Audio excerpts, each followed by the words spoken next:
বিশ্বাস করেন, আপনার রিজিকের মধ্যে যদি একটা টাকা হারাম থাকে, যতক্ষণ সেটাকে আপনি ত্যাগ না করছেন, আপনার ইবাদত কবুল হবে না। কোনো ক্ষমতা নাই এই হাদিসটাকে উল্টায় দেওয়ার। আল্লাহ পাক বলেছেন, ইন্নাল্লাহ তয়্যিব লা ইকবালু ইল্লা তয়্যিব। আল্লাহ পাক পবিত্র, তিনি পবিত্র রিজিক ছাড়া কবুল করেন না।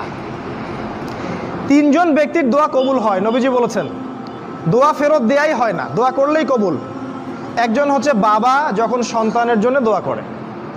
2 নাম্বার, যখন কোনো মুসাফির মানে সফর করছে যারা আল্লাহর পথে বা মুসাফির, তারা যখন আল্লাহর কাছে দোয়া করে, দোয়া কবুল হয়ে যায়। আরেকটা দোয়া হলো মাজলুম, কারো উপর জুলুম করা হয়েছে, এই মাজলুম যখন জালেমের বিরুদ্ধে বদদোয়া করবে, তখন দোয়া কবুল হয়ে যাবে। এই মুসাফিরের দোয়া কবুল হয়। একজন মুসাফির হাত তুলে আল্লাহকে বলছিল, আল্লাহ আমাকে এইটা দাও, আল্লাহ আমাকে ওইটা দাও। আর আমাদের নবীজি দেখে বললেন যে মুসাফিরের দোয়া কবুল হয়, কিন্তু এই ব্যক্তির দোয়া কেমন করে কবুল হবে যার খাবার হারাম, পানীয় হারাম।